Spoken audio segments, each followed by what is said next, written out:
Aloha everyone, it's Cindy from Stamped with Aloha, and over the weekend I created cards with a product that was new to me. This is Stampin' Up's shimmery detailed laser cut paper. You can see a little bit of it on each one of these cards pictured here. When you open a pack of this paper, it can be a little bit intimidating, so I thought I'd make a quick video today to show you how the product looks and give you some tips on how to cut the paper. So first of all, it comes in 12 by 12 sheets, and there's a thin piece of tissue paper between each layer. Now this top layer here is a complete 12 by 12 sheet of all laser cut design. It is so pretty. We're going to go ahead and look at this next sheet here, however, because this is the sheet we're going to cut up. As you can see, this sheet is made up of a bunch of frames in all the different sizes, so it can be a little bit intimidating to know how to cut it. One side has a shimmer to it, the other side is white.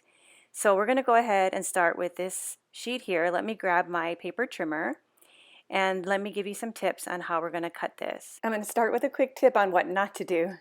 If you were to take this paper, we're going to focus on cutting these 4 frames on the side.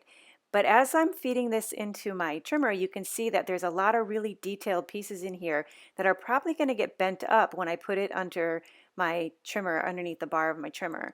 So this might not be good because if I'm not extra careful, I might ruin some of those pieces. So a great tip is to use a piece of chipboard. Now this chipboard does come in every pack of the designer paper, and that way if you lay the paper on top of the chipboard, it will act as the perfect guide to slide it carefully underneath the blade, and then you can easily just remove it once you have it lined up where you want it to go.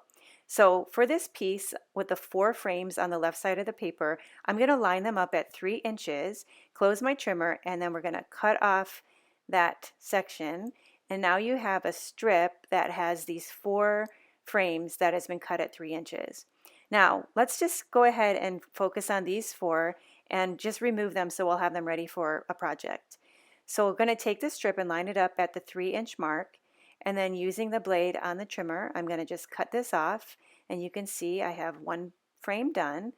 And then I'm going to slide this over, and I'm going to line it up at 3 inches again, and then use the blade, and we're going to cut it here. So now we have a 2nd frame. And then this one has a lot of detail to it, but it's smaller and a little bit more concentrated, so it's easier to do it without the chipboard. But if you have any problems with anything snagging, be sure to just use that chipboard again. And then the chipboard also works as a great piece to store your pieces after you're done cutting them. Okay, so the next thing that we have is about 5 more frames left on the sheet, and then we have this one little dangling piece to the side here. Now there's actually 2 long decorative pieces that are great for the edge of a scrapbook page or the edge of a card front, but I'm going to go ahead and just snip those off. And I'm going to just put those to the side because I won't be using those in any projects today. So now I have the remaining 5 frames, and I want to cut these 3 frames that are on the left side of the paper now. So I'm going to go ahead and use my chipboard again because there's a lot of detail here. I'm going to slide this out, and I'm going to line these 3 frames up at the 5-inch mark. So because this is very precise and detailed, you want to take your time, make sure everything is lined up properly, and then we're going to slice that at that 5-inch mark, and then we can pull that out and see that that looks good. And then we're going to turn it sideways, and we're going to cut these 3 frames into individual frames. So we'll stick it into the trimmer first and line this up at the 3.5-inch mark, and then we'll close the trimmer and go ahead and cut that frame off there. And now you have this really nice frame. Looks like a lattice.